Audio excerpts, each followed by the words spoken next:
Hello and welcome to grammar class. Conditional sentences is our topic today. The word condition means a situation or event necessary for something else to happen, called its outcome or consequence.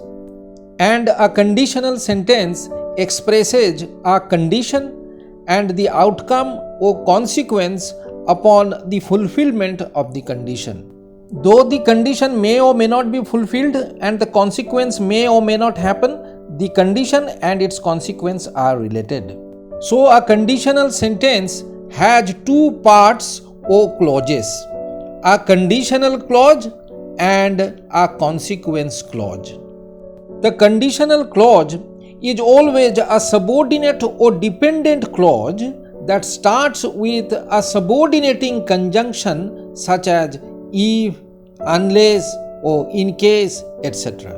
But the consequence clause is the main or independent clause of the sentence. So it's clear that conditional sentences are complex sentences in which the conditional clause expresses a condition while the consequence clause indicates its outcome or consequence.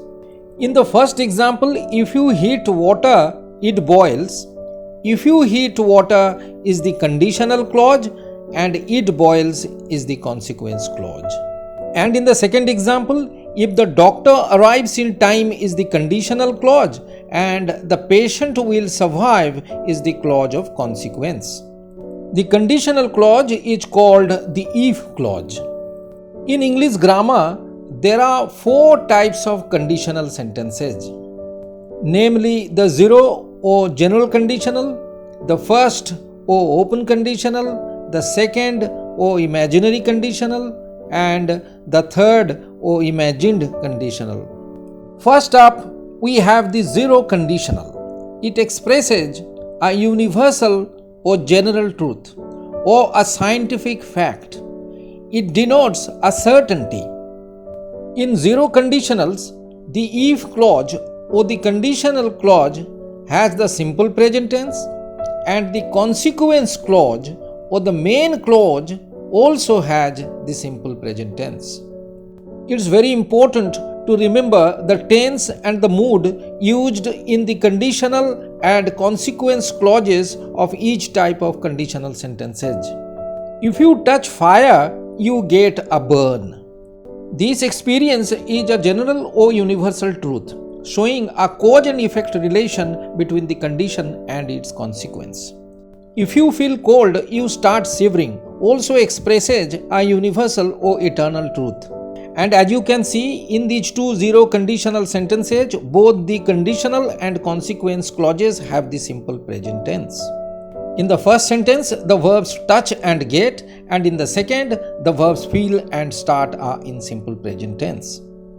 In the first conditional sentence, we talk about a particular and open condition and its consequence in the present or future.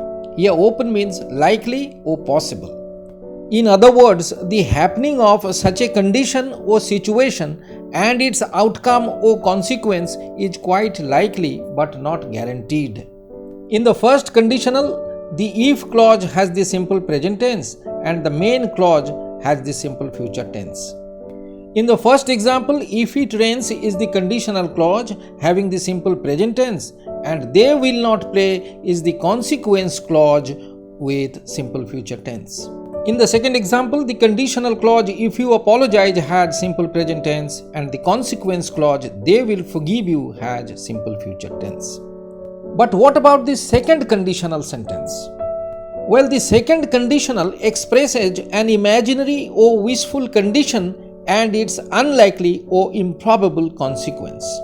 And remember, in the conditional if clause of the second conditional, we use either the simple past tense or the past subjunctive were or the expression were plus infinitive.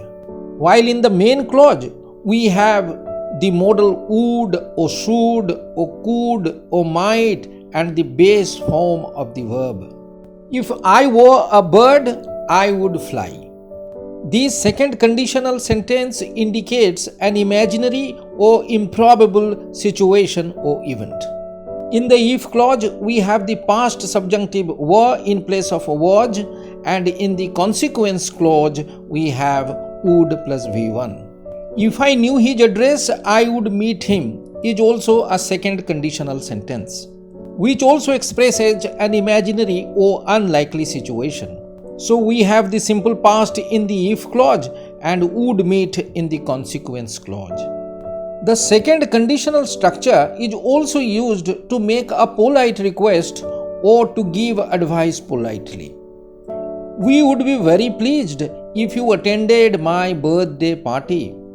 Through this second conditional structure, you are politely requesting somebody to attend your birthday party. If I were you, I would never buy this house. This is a polite way of advising someone not to buy this house. And then in the second or imaginary conditionals, the subordinating conjunction if is sometimes omitted and should, were or had is used in place of if. For example, if I were a bird, I would fly. Here in place of if, we may start the sentence with the past subjunctive were. Were I a bird, I would fly. If I knew his number, I would call him. But we may also say, should I know his number, I would call him. Well, up next we have the third or imagined conditional. It expresses an unfulfilled condition and its imagined consequence of the past. In other words, the third conditional indicates an imagined situation or event that did not take place in the past and its hypothetical consequence.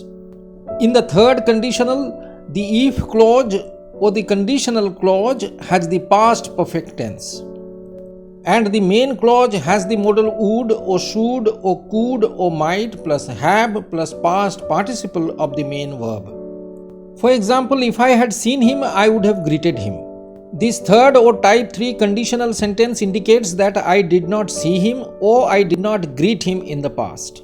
But now I am imagining the conditional situation of seeing him and greeting him as a result. Similarly, the second example also indicates that we did not play well, nor did we win in the past. But now we are imagining the condition of playing better and winning as a result. But these are both unfulfilled conditions of the past, and these hypothetical conditional situations cannot be true now. In a conditional sentence, if the conditional clause comes first, we put a comma after it, but no comma is used if it comes second. As you know, in the third conditional, the if clause has the past perfect tense. But in the third conditional sentence, we sometimes use the auxiliary verb had of the past perfect tense at the beginning of the sentence in place of the subordinating conjunction if. For example, we may say, if the doctor had come, the patient would not have died. But we may also say, had the doctor come, the patient would not have died. Up next, let me tell you about some common errors made in the use of conditional sentences. In the zero conditional, we mistakenly use the simple future tense in the consequence clause. The sentence, if you smoke tobacco, you will inhale poison, is incorrect. The zero conditional has the simple present in both the clauses. If you smoke tobacco, you inhale poison, is the correction. It's a scientific fact. In the first conditional, you cannot use the simple future tense in the if clause. The sentence, if he will invite me, I shall attend his party, is wrong. In the first conditional, use the simple present in the if clause and simple future in the main clause. So the correction is, if he invites me, I shall attend his party. We know that the second conditional has the simple past in the if clause and would plus first form of the verb in the main clause. Hence, don't use the simple present in the if clause or simple future in the main clause of the second conditional sentences. So, if I have wings, I would fly to you is incorrect. Similarly, the sentence, if I had wings, I will fly to you is incorrect too. The correction is, if I had wings, I would fly to you. And then in the third conditional, we must use the past perfect tense in the if clause. It is therefore incorrect to say, if he would have driven carefully, he would not have died. Here the use of would have driven in the if clause is wrong. The correction is, if he had driven carefully, he would not have died. Now let's talk about the mixed conditional sentences. In a mixed conditional sentence, we use the tense patterns of two different types of conditional sentences together. And there is a reason for doing so. For example, if a past condition denotes a permanent state of affairs, the past subjunctive were is used and not the past perfect tense in the if clause. If I was stronger, I would have beaten him up. In this sentence, the condition refers to a permanent state or quality of being stronger.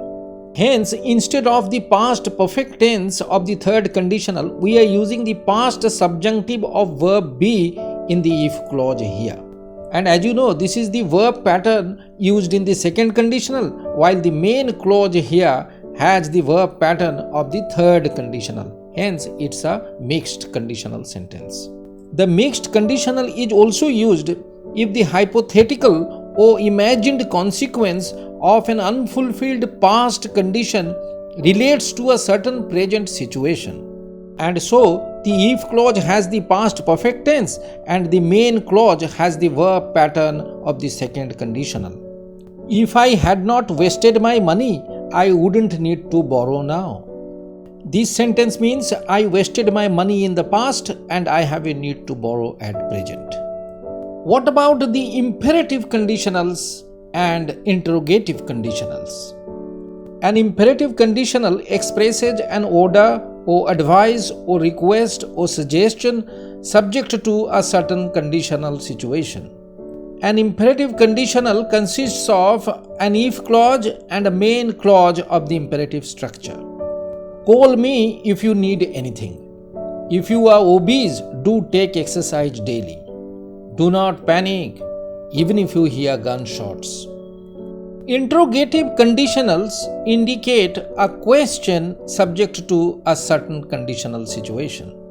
What will you do if you do not get this job? Will you still hate him if he apologizes? So, in an interrogative conditional, we have a conditional clause or if clause and a question in the consequence clause. So, that's the end of today's class. I hope you liked the video. Please be sure to like, comment, share and subscribe to my channel for more grammar videos. Thank you so much.